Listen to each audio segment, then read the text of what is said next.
A título de introdução, eu queria ler um texto da Palavra de Deus que nós encontramos lá no livro de Reis, primeiro livro de Reis, capítulo 2, melhor dizendo. Primeiro livro dos Reis, capítulo 2, versículos 1 e também o versículo número 2. Primeiro Reis, capítulo 2, versículos 1 e 2.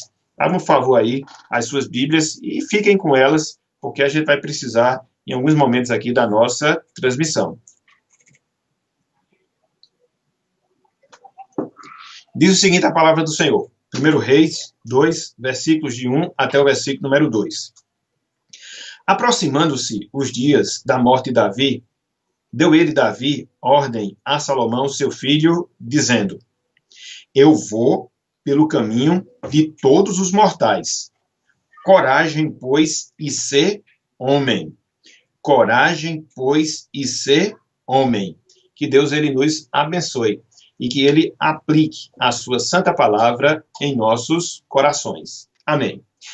Meus irmãos e irmãs, amigos e amigas, o tema que nós iremos tratar na noite de hoje é um tema básico, porém extremamente necessário. É um assunto básico, porém extremamente necessário. Básico por quê? Porque todos nós que somos homens, quer sejam aqueles que são mais novos, quer sejam aqueles que são mais experientes, todos nós que somos homens, nós deveríamos estar conscientes. Nós deveríamos estar cientes do papel que Deus designou a cada um de nós. Então, isso é básico. Se você é homem, se Deus lhe fez homem, consequentemente, ele lhe deu um papel nessa condição. Então, uma vez que você é homem, você já deve saber, ou deveria saber, detalhes, aspectos relacionados a esse papel. Então, por isso que o nosso assunto da noite de hoje, ele é básico. Mas não só básico, ele também é um assunto necessário. Por quê que ele é necessário? Porque hoje, meus irmãos, meus amigos, a masculinidade, ela está sendo perdida em vários âmbitos, em vários aspectos da nossa vida. Quer seja em relação à nossa vida em família, quer seja em relação à nossa vida na igreja, quer seja em relação à nossa vida e à nossa vida em sociedade. Então, a gente observa que vivemos, pelo menos, nesses três níveis, ou nesses três aspectos de vida, ou seja, a vida familiar, a vida eclesiástica, para quem nasce de novo, faz parte da Igreja de Deus, e também a vida social. E aí, quando nós analisamos a nossa situação, quer como família, quer como igreja, quer como sociedade, a gente percebe que a masculinidade, de certa forma, ela está sendo perdida, ou ela não está sendo compreendida da forma, da maneira que Deus quer que nós a compreendamos, que Deus quer que nós verdadeiramente possamos sabê-la. Então, não haverá como nós reestruturarmos a nossa vida familiar, não haverá como nós reestruturarmos o verdadeiro papel da Igreja de Cristo aqui na Terra, não haverá condições de nós reestruturarmos a sociedade sem que nós tenhamos a compreensão do que é o papel que Deus designou para o homem e também para a mulher, mas aqui chamando a atenção em especial para o homem, e nos envolvermos no desenvolvimento ou no cumprimento desse papel, para que assim, tanto a nossa vida em família, como também a nossa vida familiar, como também a nossa vida em sociedade, ela possa passar por esse processo de reestruturação. Então, conforme nós falamos agora há pouco, isso é importante também para as mulheres, quer seja para as mulheres como esposas, quer seja para mulheres como filhas, para que possam auxiliar os homens em qualquer uma dos níveis de relacionamento, para que eles venham desempenhar o seu respectivo papel. Então, o que nós estamos começando a tratar, o que nós estamos começando a considerar é algo básico, porém extremamente necessário, justamente em virtude dessa perda de identidade do papel masculino, quer na família, quer na igreja, quer na sociedade, no seu sentido geral, ok? Então, vamos seguindo aqui na nossa palavra introdutória. A masculinidade bíblica, meus irmãos, meus amigos, é hoje um tema polêmico. A masculinidade bíblica é hoje, nos nossos dias, um tema, um assunto extremamente polêmico. Por quê? Porque muitas vezes, quando nós falamos acerca da masculinidade, Porque muitas vezes, quando nós falamos desse aspecto da masculinidade bíblica, a gente acaba sendo confundido com um pensamento machista, com um pensamento misógino, quando, na verdade, não tem nada a ver com essas distorções que, infelizmente, são propagadas em nossos dias. Infelizmente, infelizmente. Então, existe esse contexto que nós estamos vivendo, que, de certa forma, é um contexto caracterizado pela feminização dos homens, pela emasculação dos homens, e aí a gente percebe que esse problema, às vezes, é visto até mesmo dentro da igreja evangélica, e por isso as pessoas, às vezes, também têm uma visão distorcida em relação à masculinidade, no seu sentido bíblico, no sentido que é ensinado na palavra do Senhor. Então, falar em masculinidade bíblica não é falar em machismo, ou seja, na soberba por ser homem, não, jamais.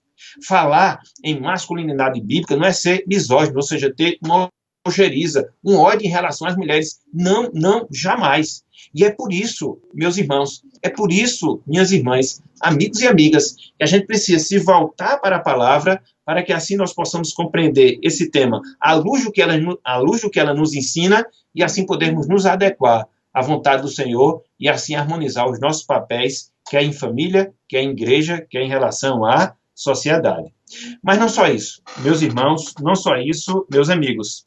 Há conceitos errados, há conceitos equivocados das ciências humanas que tentam explicar e definir o papel que foi criado por Deus, o papel que foi criado e criado pelo Senhor. Na verdade, esse é outro fronte de luta que nós temos quando a gente fala em relação à masculinidade bíblica. Ou seja, existem conceitos equivocados que são propagados, sobretudo através das ciências humanas, que tentam explicar o papel do homem que foi criado por Deus, separado daquilo que Deus nos ensina na sua palavra. Infelizmente, isso se dá.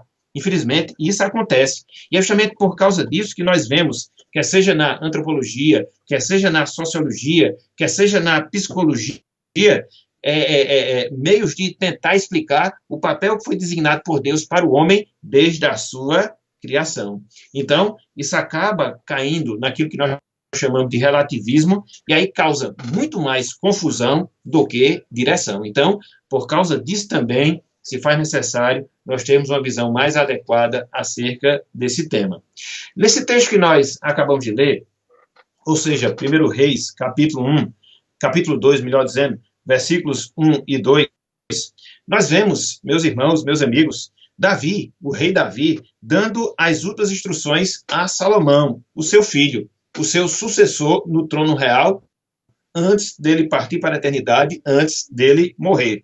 Então, essas palavras que nós temos, versículo 1, versículo 2, do capítulo 2, apontam para a necessidade, conforme o conselho de Davi a Salomão, de Salomão ele ser corajoso, de Salomão agir como um homem, ou seja, de acordo com as palavras de Davi.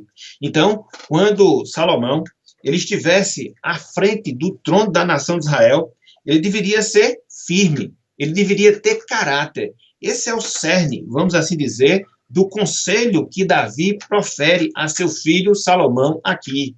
Meu filho, quando você me substituir na direção do povo de Israel, meu filho, quando você estiver desempenhando a função real, você não pode esquecer dessas duas posturas, você não pode esquecer dessas duas características que devem marcar a sua vida. Você precisa ser firme, você precisa ter ou possuir caráter. Então, diante dos desafios que Salomão ele teria à frente do reinado na nação de Israel, nada menos do que firmeza, nada menos do que caráter, para que ele pudesse vencer e assim cumprir com o papel que dele se esperava. Então, a partir desse conselho aqui, meus irmãos, a partir desse conselho aqui, meus amigos, nós podemos ver alguns princípios que nos norteiam, alguns princípios que nos dirigem, alguns princípios que nos conduzem a uma correta compreensão, a uma correta visão do que seja a masculinidade no sentido bíblico, de acordo com o ensino da palavra do Senhor. Ou seja, que nós devemos ser firmes e que nós devemos ser corajosos. Então, a grande pergunta que se faz diante disso que nós estamos colocando, A grande pergunta que se faz diante disso que nós estamos expondo é o seguinte: como saber então? Como saber então o papel que Deus designou para os homens? Como entender o papel que Deus designou para todos os homens? Essa é a grande pergunta. Esse é o grande questionamento e nós vamos tentar, pelo menos em parte, respondê-lo na noite de hoje. E para que nós possamos, irmãos e amigos, responder a esse questionamento, nós precisamos voltar. Nós precisamos voltar para o início de tudo, ou seja, para a criação. No caso específico, a criação do homem, e ali na criação do homem, podermos entender, de acordo com a revelação da Bíblia, de acordo com a revelação da Palavra de Deus, quais são as atribuições, quais são os papéis que Deus ele designou para cada um de nós que somos homens, para que assim vivamos a nossa masculinidade segundo a vontade do Senhor. Por isso, meus irmãos, por isso, meus amigos, a necessidade de nós considerarmos, conforme nós falamos, o relato da criação do homem que nós encontramos no livro de Gênesis. E mais uma vez eu volto a dizer, para tudo que nós queremos saber, em termos de princípios centrais na Bíblia, a gente precisa se voltar primeiramente para o livro de Gênesis. Via de regra, quando a gente está discutindo algum assunto, via de regra, quando a gente está tratando de algum tema de maneira mais específica, a gente sempre se volta para o livro de Gênesis. Por quê? É o livro dos começos. Por quê? Ali você vai encontrar esses princípios gerais que devem nortear muitas coisas em relação à nossa vida. Então, quando a gente fala da masculinidade bíblica, não vai ser diferente. Essa mesma regra, ela tem que ser adotada. Essa mesma regra, ela tem que ser utilizada para que assim a gente possa fazer uso da palavra que é inspirada, da palavra que é autoritativa, da palavra que é suficiente de Deus para nós sabermos o papel que Deus designou para cada um de nós que somos homens, ou seja, que somos os homens criados e criados por Deus. Então, quando a gente trata, meus irmãos, quando a gente trata, meus amigos, da masculinidade, no seu sentido bíblico, nós estamos adotando a nossa cosmovisão nesse assunto específico. A gente falou um pouco de cosmovisão na semana passada. Quem não assistiu pode depois rever a nossa transmissão, está aqui na página da nossa igreja no YouTube. Então, o que é a cosmovisão? É a visão de mundo que nós devemos ter. E aí vai englobar tudo que diz respeito à vida humana. Então, como é que eu vou saber o meu papel como homem? Como é que eu vou saber as minhas atribuições como homem? Volte-se para a Bíblia. E através dos óculos das Escrituras, tenha a visão adequada do seu papel, no caso específico, do papel do homem, para que assim você possa viver e viver do agrado de Deus, e assim você possa viver do agrado e do agrado do Senhor. Nós que somos homens, meus irmãos, precisamos redescobrir o nosso papel.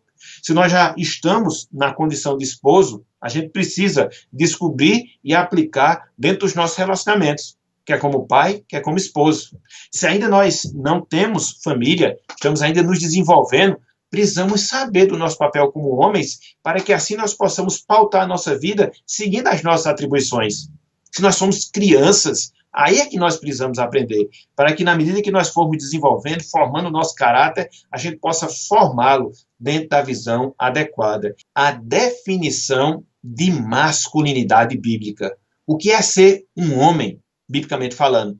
O que é ser um macho, biblicamente falando? Talvez quando a gente fale isso causa algum impacto, principalmente dessa forma que a gente vê hoje, ou pelo menos a sociedade está vendo hoje, mas não tem como fugir, né? A gente tem que trabalhar dentro dessa perspectiva, dentro dessa visão. Então, antes de mais nada, uma vez que nós estamos trabalhando a masculinidade bíblica, nós precisamos, meus irmãos, nós precisamos, meus amigos, considerar que a masculinidade, preste atenção nisto, nós precisamos considerar, antes de mais nada, que a masculinidade é muito mais do que alguns comportamentos que, de certa forma, caracterizam os homens. Tratar sobre masculinidade, dentro dessa perspectiva bíblica, é muito mais do que alguns comportamentos, algumas atitudes que caracterizam os homens.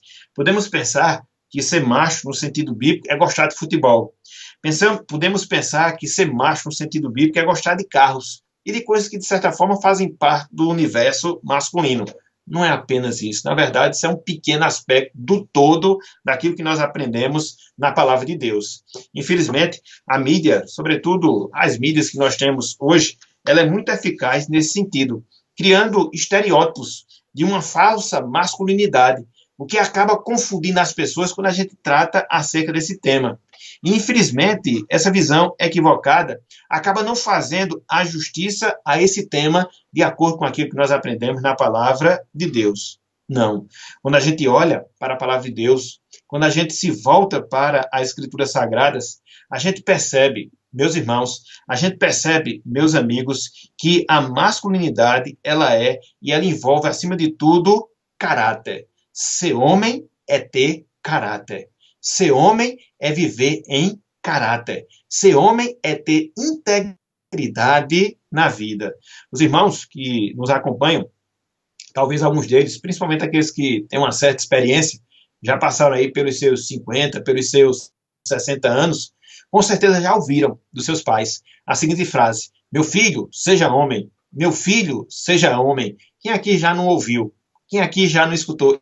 Eu, particularmente, não tenho essa idade, mas ouvi muito do meu pai. Então, o que é que está por trás dessa frase? Ela não se refere apenas à questão do gênero em si, mas ela diz respeito também ao caráter que nós, como homens, devemos ter. Não é que com isso as mulheres não devam ter, não, jamais. Mas quando nós olhamos tudo aquilo que Deus nos revela, quando nós observamos tudo aquilo que Deus ele nos mostra, a gente percebe que recai sobre nós, homens, essa necessidade de nós termos o quê? Caráter nas nossas vidas. E como isso está em falta. E como isso está sendo prejudicial, quer seja em famílias, quer seja em igreja e principalmente na sociedade. Então, muitas vezes a gente vê alguns escândalos, e eles são tão normais, infelizmente, hoje, nos nossos dias, sobretudo escândalos relacionados à corrupção. E aí, quando você vai considerar posturas corruptas, posturas como essas, no fundo é o quê? É falta de caráter. No fundo é o quê? É falta de você ser íntegro. Então, o que é? É você não observar e não considerar a masculinidade no seu sentido bíblico. Perceba como esse ponto é importante. Perceba como esse tema é necessário. Porque quando a gente começa a incutir esses princípios na mente, no coração das nossas crianças, e eles vão se desenvolvendo as suas vidas com base no caráter, com base na integridade, veja o impacto que isso vai ter. Primeiramente, para as famílias, as respectivas famílias que os nossos filhos no futuro eles vão formar. Percebam o impacto que isso vai ter para as nossas igrejas, com homens íntegros, com homens de caráter, sobretudo aquelas pessoas que estão na posição de liderança. Veja o impacto que isso vai produzir na sociedade, com pessoas de caráter, na sua conduta, nos seus comportamentos. Então, não tem como nós pensarmos de outra forma, não, meus irmãos. A restauração moral da nossa família, a restauração moral da nossa igreja, e, em especial, a restauração moral da nossa sociedade, passa, obrigatoriamente, por nós nos voltarmos às Escrituras Sagradas, aprendermos aquilo que Deus requer de nós, e assim podemos vivenciar em nossas vidas. Então, a gente falou, e talvez você possa estar se perguntando, sim, mas o senhor ainda não definiu o que é ser um macho no sentido bíblico. O senhor ainda não definiu o que é ser homem no sentido bíblico. E aqui eu queria fazer uso das palavras de um grande homem de Deus, de um grande servo do Senhor, John Piper, que em um dos seus escritos, ele dá uma definição de masculinidade que chega bem próximo àquilo que a palavra de Deus nos ensina, conforme a gente vai procurar discorrer, pelo menos em parte, na noite de hoje. Então, veja como John Piper, ele define a masculinidade bíblica. Abro aspas, prestem atenção. A masculinidade é a responsabilidade benevolente para liderar, sustentar e proteger mulheres de maneira apropriada aos diferentes relacionamentos dos homens ou do homem. Eu vou repetir. A masculinidade, no seu sentido bíblico, se refere à responsabilidade benevolente para liderar, sustentar, proteger mulheres de maneira apropriada aos diferentes relacionamentos do homem. Veja que definição. Veja que definição profunda. Veja que definição. Veja que definição pertinente que nós devemos aprender, colocar no nosso coração e vivenciar no nosso dia a dia. Nós que somos machos, nós que somos homens. Então, a masculinidade, ela passa por isso. Ela passa por uma responsabilidade que Deus ele coloca sobre cada um de nós, meus irmãos, sobre cada um de nós, meus amigos. Uma responsabilidade que ela deve ser desenvolvida não na força do homem, não no ódio, não na imposição, mas conforme nós vimos, uma responsabilidade que deve ser desenvolvida através da nossa benevolência, através do nosso amor. E como é que isso vai se traduzir na prática? Na medida em que nós lideramos, na medida em que nós sustentamos, na medida em que nós protegemos as mulheres que Deus colocou nas nossas vidas, de acordo com cada nível de relacionamento que nós temos na nossa existência aqui na Terra. Por quê? Porque você pode se relacionar com uma mulher como sua esposa. Você pode se relacionar com uma mulher como sua filha. Você pode se relacionar com uma mulher como uma mãe, e assim sucessivamente. Então, em todos esses níveis de relacionamento que nós temos com o sexo oposto, Deus nos colocou como responsáveis e que nós devemos desenvolver essa responsabilidade de maneira benevolente, de maneira amorosa. Para quê? Para que nós possamos liderá-las, para que nós possamos sustentá-las e para que nós possamos protegê-las. Isso é o cerne da masculinidade bíblica. Isso é o cerne do ser homem. Isso é o cerne do ser macho, dentro daquilo que a palavra de Deus nos ensina. E aí você percebe que uma definição como essa, nós até teríamos outras, mas eu nem vou colocar. Vou colocar aqui a mais básica possível para a gente poder até reter com mais facilidade o assunto. Então, isso já se choca. Uma definição como essa já se choca com o pensamento comum que nós temos acerca da masculinidade nos nossos dias. Sobretudo por causa do desejo que se tem de se equiparar aos papéis. E a gente vai trabalhar um pouco acerca disso. Então, tudo começa com as definições. Tudo começa com os princípios. Então, ser homem é isso. É exercer a realidade benevolente para liderar, sustentar e proteger mulheres de maneira apropriada aos diferentes relacionamentos dos homens.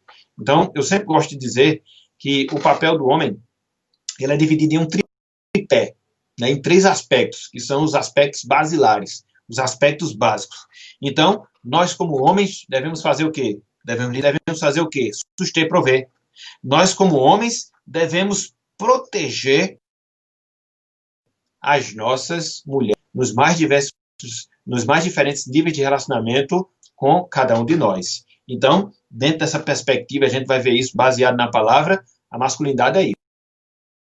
Sustentar e proteger as mulheres. Então, uma definição como essa, ela já se torna extremamente pertinente, porque aí, você como homem, você já pode se autoavaliar. Será que eu estou sendo um homem dentro da perspectiva bíblica? Será que eu estou sendo um homem porque eu estou exercendo a liderança? Será que eu estou sendo um homem dentro da perspectiva bíblica que eu estou provendo? Será que eu estou sendo um homem dentro da perspectiva bíblica que eu estou protegendo as mulheres que Deus disponibilizou, que Deus colocou, melhor dizendo, na minha vida, dentro dos mais diferentes níveis de relacionamento? Então, a gente já pode fazer essa reflexão, a gente já pode fazer esse questionamento e avaliar em que nível nós estamos em relação à nossa masculinidade. De protetor de líderes e de provedor? Então, é por aí, é nesse caminho que a gente entende a masculinidade no sentido mais bíblico. Ok? Então, aqui no primeiro momento, nós fizemos o quê? Nós fizemos a definição. Colocamos o conceito. O que é masculinidade? Então, nós que somos mães, nós devemos, desde já, estar incutindo na mente dos nossos filhos. Nós que somos pais também, né? Que o ser homem envolve isso. Que ele vai ser uma liderança, que ele vai ser um provedor e que ele vai ser um protetor das mulheres. Então, quando você tem essa visão, quando você tem essa compreensão, você percebe que não há necessidade de lei Maria da Penha, né? Que é a lei que, infelizmente, tenta proteger as mulheres que sofrem violência doméstica. Então, se os homens fossem verdadeiramente homens, se os machos fossem verdadeiramente machos, em hipótese alguma, eles levantariam a mão para a sua esposa ou para qualquer mulher do seu nível de relacionamento, automaticamente não haveria necessidade de uma lei que regisse uma situação como essa. E aí você vê, a solução para tudo, meus irmãos, está na Bíblia. A solução para tudo está na palavra de Deus. mulheres que muitas vezes são exploradas pelos seus companheiros, pelos seus cônjuges, entendeu? Em relação ao sentido material, que muitas vezes são colocadas para poder produzir, para poder trabalhar e muitas vezes sustentar homens que não têm nenhuma responsabilidade, que não têm nenhuma atividade. Não, quando se tem a perspectiva bíblica, isso não acontece. Isso não acontece. E também no que diz respeito à liderança, entendeu? E tem aquela pessoa que vai conduzindo, e tem aquela pessoa que vai dirigindo o seu lar, a sua família. Então, veja que essas mazelas que a gente tem, esses problemas que a gente tem na nossa sociedade, existe um remédio. E onde está esse remédio? Está na palavra de Deus. Onde é que está esse remédio? Está nas Escrituras Sagradas. Por essa definição, por essa compreensão do que deva ser o papel do homem, quer na família, quer na igreja, quer na sociedade. De líderes, de protetores e também de provisores, ok? Então, no primeiro momento, o que eu queria fazer? Trazer essa definição e alguns dos seus desdobramentos. Trazer alguns exemplos, conforme nós falamos, para poder aqui, poder deixar mais claro o assunto. Mas aí surge a pergunta, mas aí surge o questionamento. Sim, mas onde é que a gente encontra isso? Qual é a origem disso? Qual é a origem da masculinidade bíblica? Onde é que a gente pode encontrar esses princípios de liderança, de provisão e também de sustento? Será que foi uma definição, no caso aqui, de Piper? Será que é um pensamento que nós estamos tendo? Não, jamais. Jamais. Foi aquilo que eu falei, né? A nossa visão de mundo, a nossa visão de nós mesmos tem que ser uma visão partindo da Bíblia, a nossa cosmovisão bíblica. Então a gente se volta para as Escrituras e vê nas Escrituras esses princípios sendo ensinados, esses princípios sendo delineados justamente para a nossa compreensão. Então, o que eu queria trabalhar a partir de agora é a origem da masculinidade bíblica.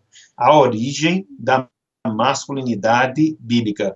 Meus irmãos, meus amigos, nós podemos dizer que a masculinidade, ela é iniciada na criação. A masculinidade, no sentido bíblico, ela é iniciada na criação. O registro de Gênesis é por demais claro nesse sentido. Apontando para a diferença que há entre homens e entre mulheres. A Bíblia, sobretudo o livro de Gênesis, aponta para a diferença gritante, a diferença clara que existe entre homens e mulheres. Abra um favor aí as suas Bíblias. Livro de Gênesis. Vamos ver 2 textos agora nessa parte. Gênesis capítulo 1. Gênesis capítulo 1, versículo 27. Depois, no mesmo livro de Gênesis, capítulo 2, versículo 23. Veja o que nos diz aqui. Tudo o que nós devemos aprender, os temas basilares, você não vai encontrar em outro lugar que não seja o livro de Gênesis. Gênesis capítulo 1, versículo de número 27. Veja a diferenciação que há entre homens e mulheres. A masculinidade começa aqui. Ela começa na criação do homem. Veja o que nos diz aqui a palavra de Deus. Gênesis 1, 27. Criou Deus, pois, o homem à sua imagem de Deus.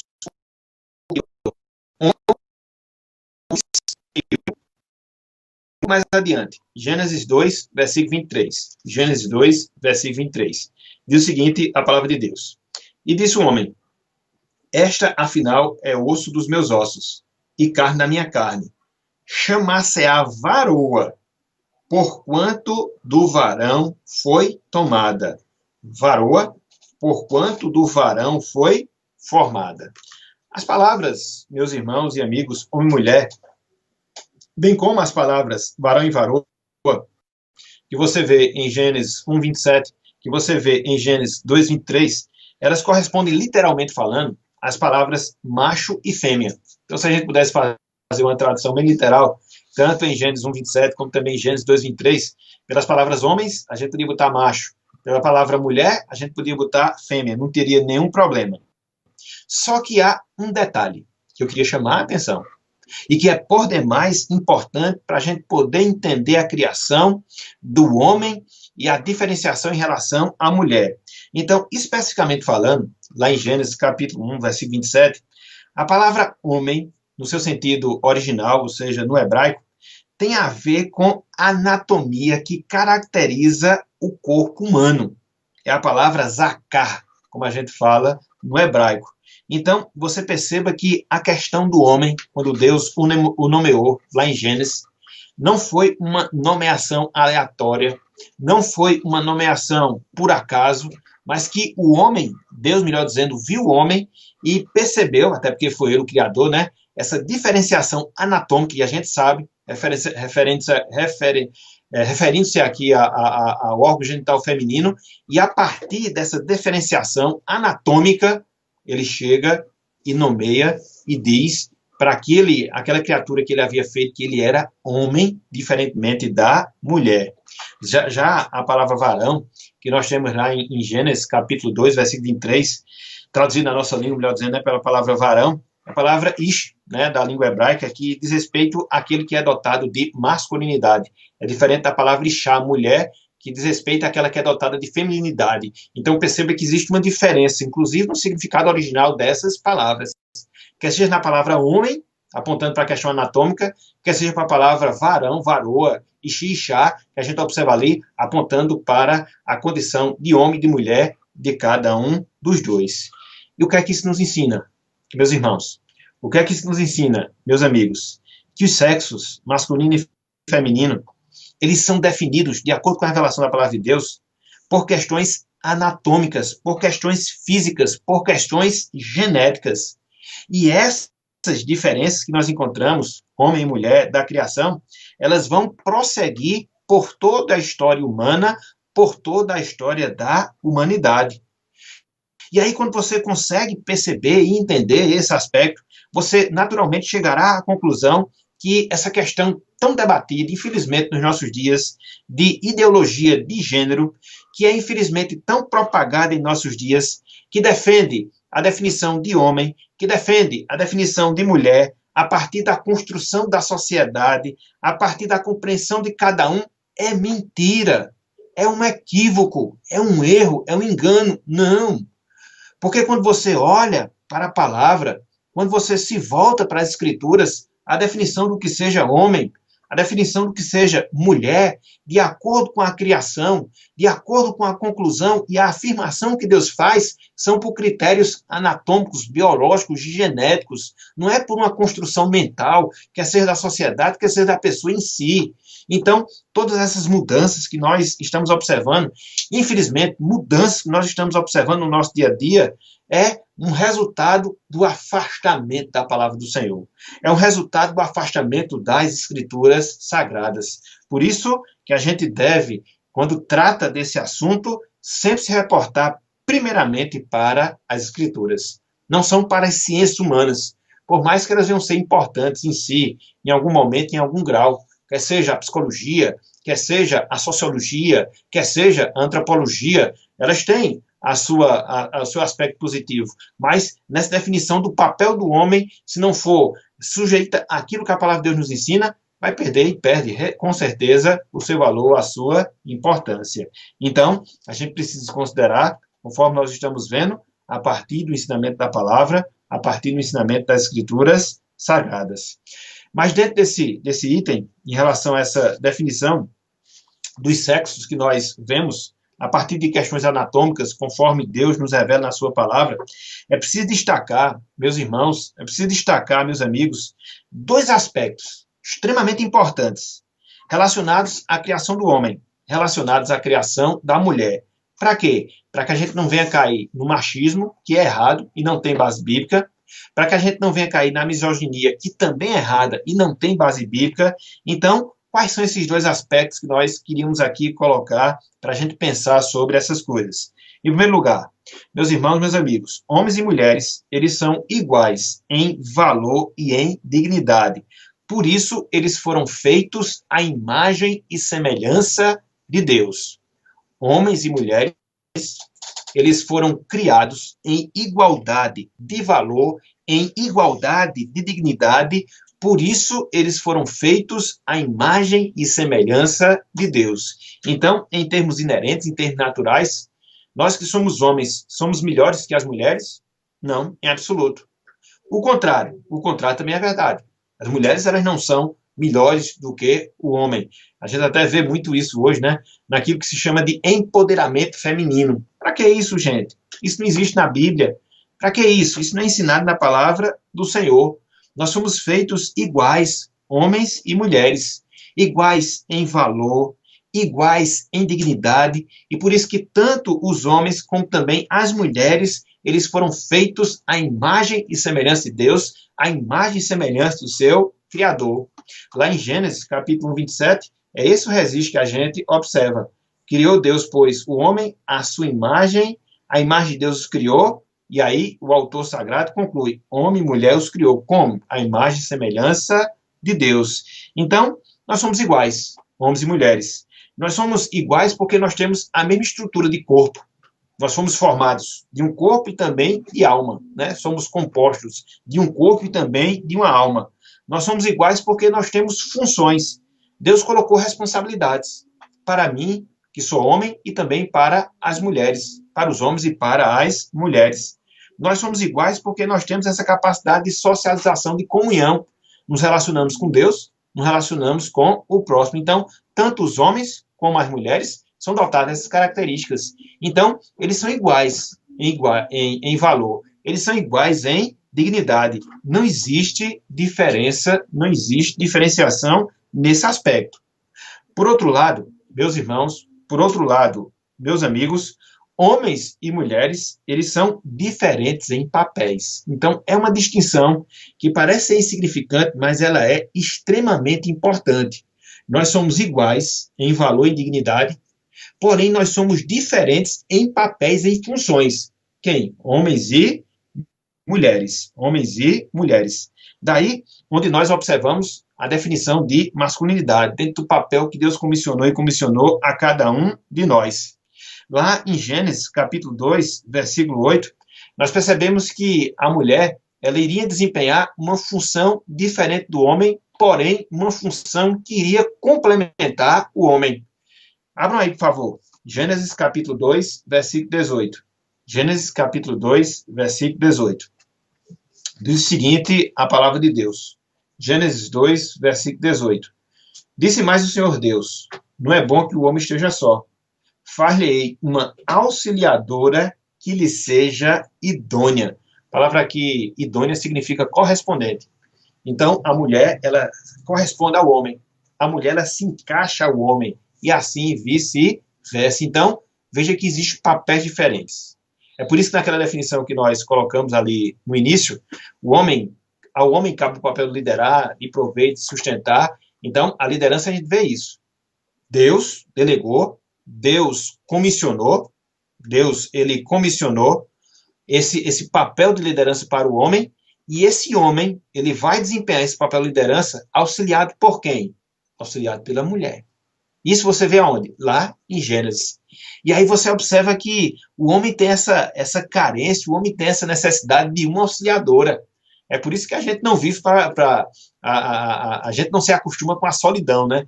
A gente sabe que tem alguns casos, né, específicos, né, de pessoas que são solitárias, quer sejam homens, quer sejam mulheres, mas o natural é que você constitua família. O natural é que você forma uma família, no caso com a mulher, seguindo o parâmetro bíblico, e ela vai fazer o quê? Ela vai lhe auxiliar.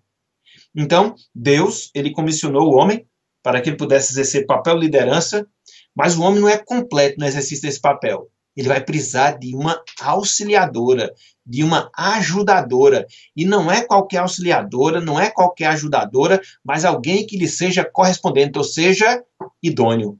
Então isso tira a visão de que o homem vai pensar que é melhor que a mulher. Não. Até porque se fosse, não haveria necessidade de Deus fazer uma auxiliadora para poder auxiliá-lo. Não haveria necessidade. Se isso se dá, se isso acontece, é porque nós somos complementares, homem e mulher. A mulher vai precisar da liderança, o homem vai ser o líder, mas a mulher o auxiliará no desempenho da sua função de liderança. Esse é o papel que Deus designou a cada um, ou mulher, aonde?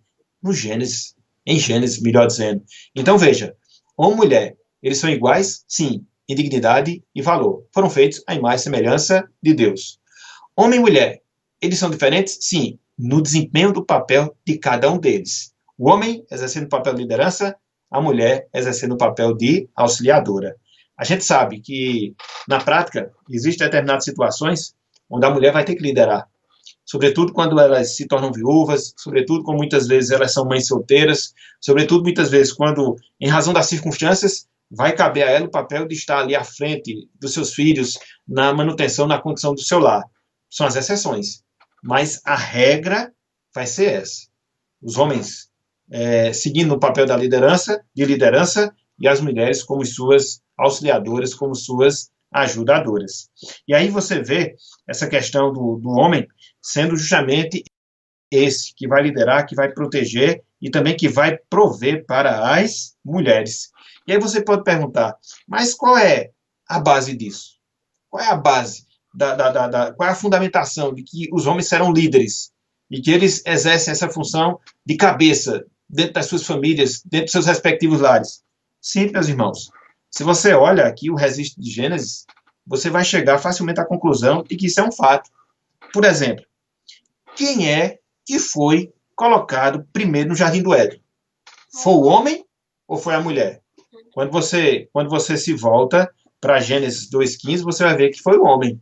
Olhem só aí, Gênesis capítulo 2, versículo 15. Se fosse tudo igual, essas coisas iriam acontecer para ambos. E aqui aconteceu apenas para o homem, apontando justamente para essa diferenciação. Olhem só o que diz aqui, Gênesis capítulo 2, versículo 15. Diz o seguinte: tomou, pois, o Senhor Deus ao homem e o colocou no jardim do Éden para o cultivar e o guardar. Veja que nesse contexto aqui a mulher nem tinha sido criada ainda. E Deus formou o homem, colocou o homem no jardim do Éden e impôs ao homem a responsabilidade de desenvolver aquele jardim. Então, quem foi que teve esse privilégio? Quem foi que recebeu essa responsabilidade? O homem, não foi a mulher. Ela vai surgir, conforme a gente vê, como auxiliadora posteriormente. Mas, inicialmente, a gente não pode negar, a não sei que você negue a revelação das Escrituras. A gente não pode fazer isso. A custa de estarmos pecando contra o Senhor. Então, olhando para o Gênesis, olhando para o livro dos começos, a gente percebe que existe essa diferença de papel, cabendo o homem a liderança, cabendo o homem a proteção, cabendo o homem a provisão, porque na criação Deus o fez primeiro e o colocou primeiro no Jardim do Éden. Então, isso não aconteceu aleatoriamente. Não aconteceu aleatoriamente. Entendeu? Isso foi da vontade, do propósito do Senhor. Então, muitas vezes, né, eu até vi aqui um comentário bem rápido que nossa irmã Gleiciane fez, muitas vezes as pessoas ficam falando, né, essa questão de ser homem, né, a questão do homem ser melhor, e do homem ser isso, não. Repousa sobre nós uma responsabilidade bem maior que somos homens. E se não fosse a graça de Deus, se não fosse a graça do Senhor, a gente não iria cumprir nunca corretamente esse papel. Então, longe de ser um privilégio, né, é uma responsabilidade. O ser homem consiste na grande responsabilidade que Deus colocou sobre cada um de nós. E a gente vai ver isso nos estudos futuros, entendeu? A gente está só trabalhando princípios gerais. A gente vai aprofundar depois todas essas questões. Então, quando você analisa o papel da mulher, o papel do homem, o encargo do homem, ele é bem maior. Mas ele é bem maior mesmo. E aí, quando a mulher, ela quer exercer esse papel do homem, ela termina se sobrecarregando e não cumprindo aquilo porque a própria estrutura dela não vai lhe permitir. Então, você observa essa questão facilmente quando você vê aqui a palavra. Então, ao homem cabe o papel de liderança, ao homem cabe o papel de proteção, ao homem cabe o papel de provisão. Por quê? Em primeiro lugar, porque o homem foi colocado no Jardim do Éden e lhe foi dada responsabilidade. A gente vê isso também aqui em Gênesis, capítulo 2, versículo 15. Qual foi a responsabilidade que Deus comissionou o homem? Para que ele pudesse cultivar e para que ele pudesse guardar o Jardim do Éden. Então, o homem não foi feito para ficar ocioso, esperando a sua manutenção cair do céu para baixo. Não, jamais. Ele teria que desenvolver a criação. Ele teria que trabalhar. Ele teria que se esforçar. Ele teria que empreender todas as suas qualidades, todos os seus esforços para desenvolver o mundo que foi criado por Deus. Aqui é o que a gente chama de mandado cultural. Então, Adão funcionaria aqui como um corregente de Deus. Deus é o Criador. E na sua graça, na sua misericórdia, chamou o homem para poder desenvolver o mundo que ele, Deus, havia criado. É por isso que o trabalho é um aspecto que caracteriza a nossa vida aqui, meus irmãos. O trabalho é um aspecto que caracteriza a nossa vida aqui. Infelizmente, a gente vive um pensamento onde, de certa forma, se valoriza a ociosidade, a preguiça. Não, muito pelo contrário. Muito pelo contrário. Deus nos chamou para o trabalho. Deus nos chamou para a atividade. Isso é o normal que deve marcar a nossa função como ser humano e, de maneira específica, como homem aqui na Terra, porque foi dada por Deus. E aí a gente tem que envolver todos os nossos esforços, a gente tem que envolver todos os nossos empreendimentos para poder cumprir esse objetivo. Em fazendo isso, a gente glorifica a Deus. Essa visão da cosmovisão que a gente deve ter. E não fazer distinção entre o sagrado e o secular. Quando eu trabalho de maneira justa, de maneira honesta, quando eu trabalho envolvendo todos os meus esforços, eu estou glorificando a Deus porque eu estou cumprindo com o mandato cultural que Deus ele me delegou. O mandato cultural que Deus me delegou. Então, essa é a visão que a gente deve ter em relação à nossa vida. Então, veja, ao homem cabe esse papel, né? Liderar, prover e sustentar.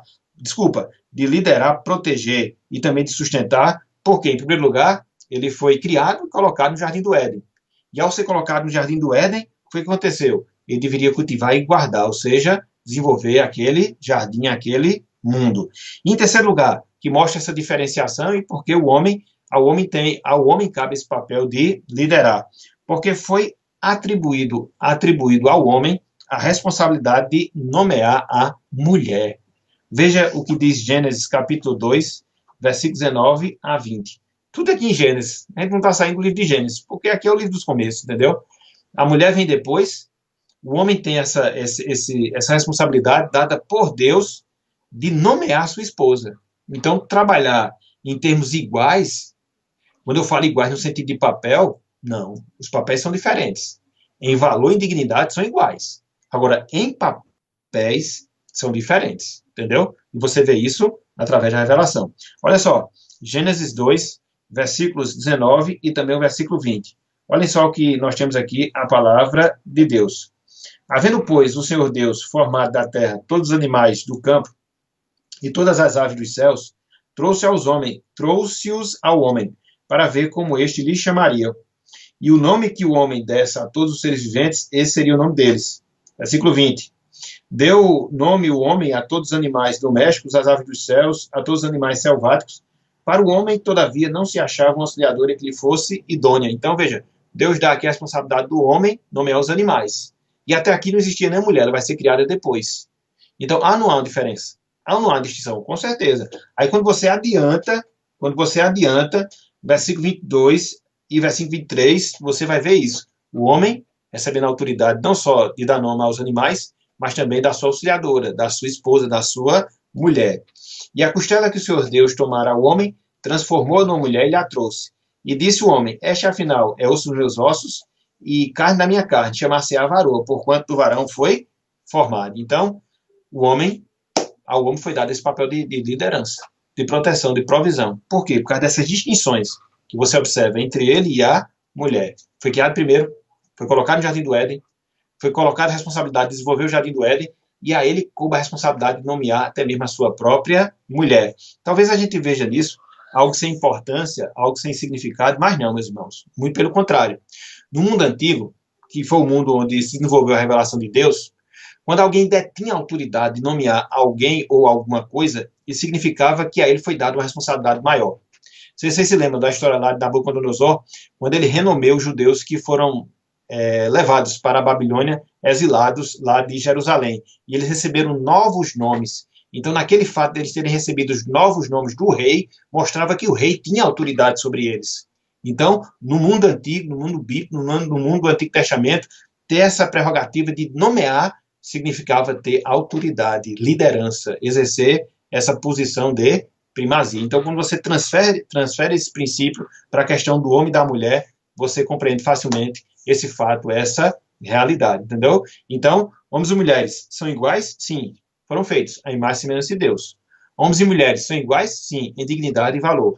Homens e mulheres são diferentes? Sim. Aonde? No desempenho dos seus respectivos papéis, das suas respectivas funções. Ao homem cabendo a liderança, a provisão e a proteção, e a mulher vindo aí como a sua auxiliadora, como a sua complementar, haja vista que ele não vai poder cumprir isso só, ele não vai poder cumprir isso sozinho. Então, você percebe aqui claramente esses aspectos, claramente essa realidade. É interessante, meus irmãos, é interessante, meus amigos, essa questão, né, da função da autoridade, ou da autoridade que Deus delegou ao homem.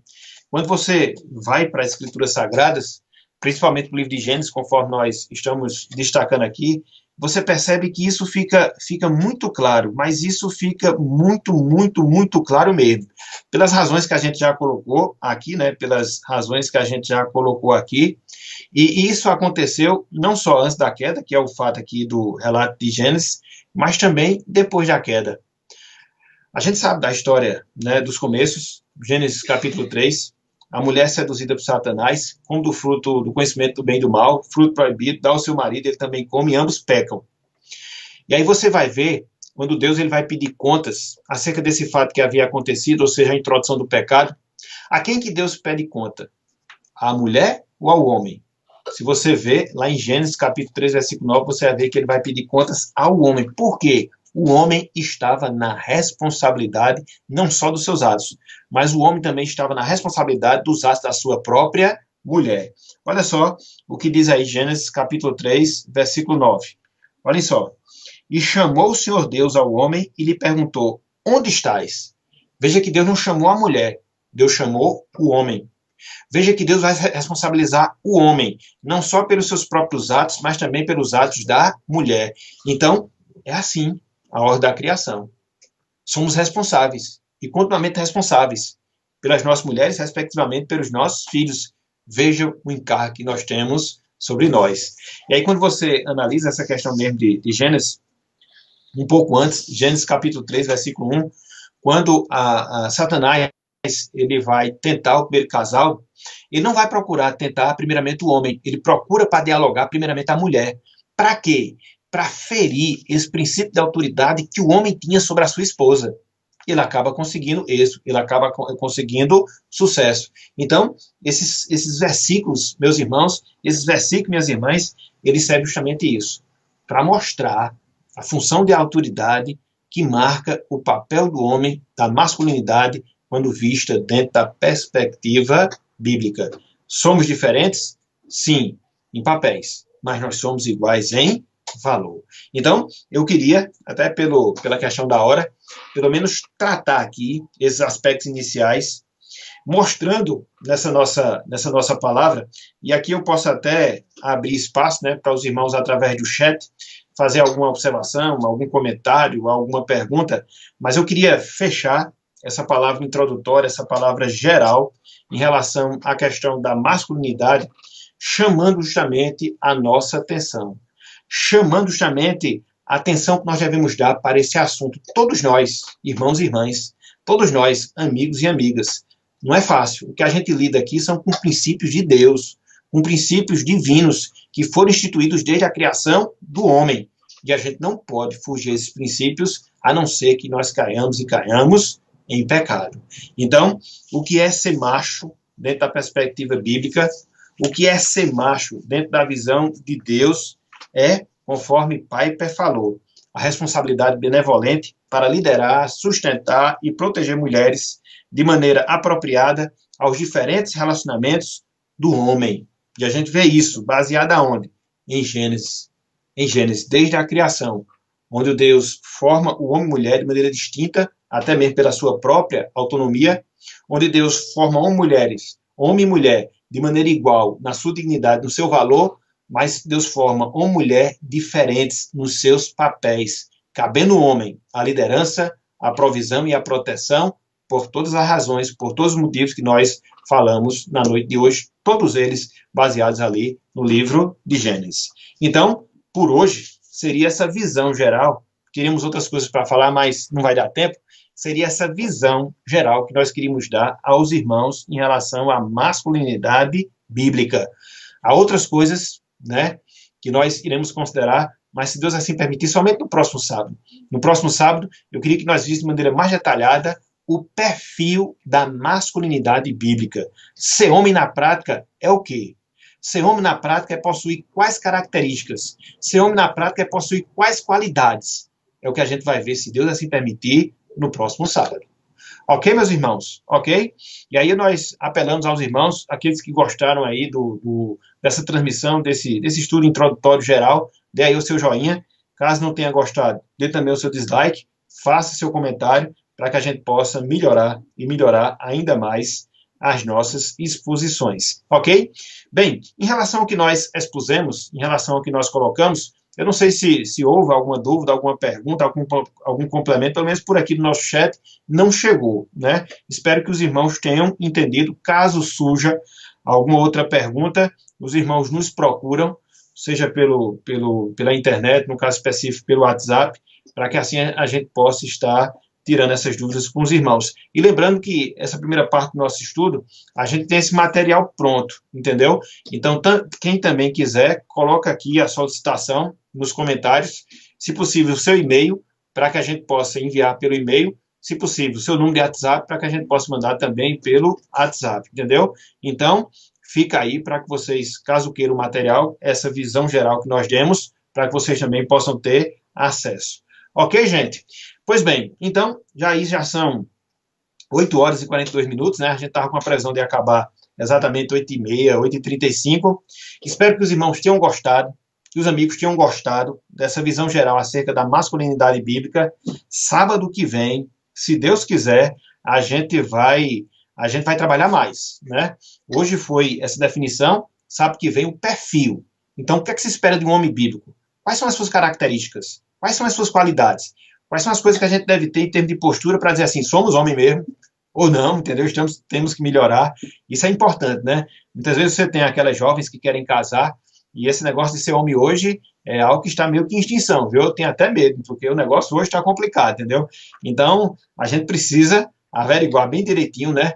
Essas coisas, ter essa lente, esse óculos, ter esses princípios aí para que a gente possa avaliar, porque às vezes você pensa uma coisa e termina caindo noutra, justamente por causa disso, entendeu?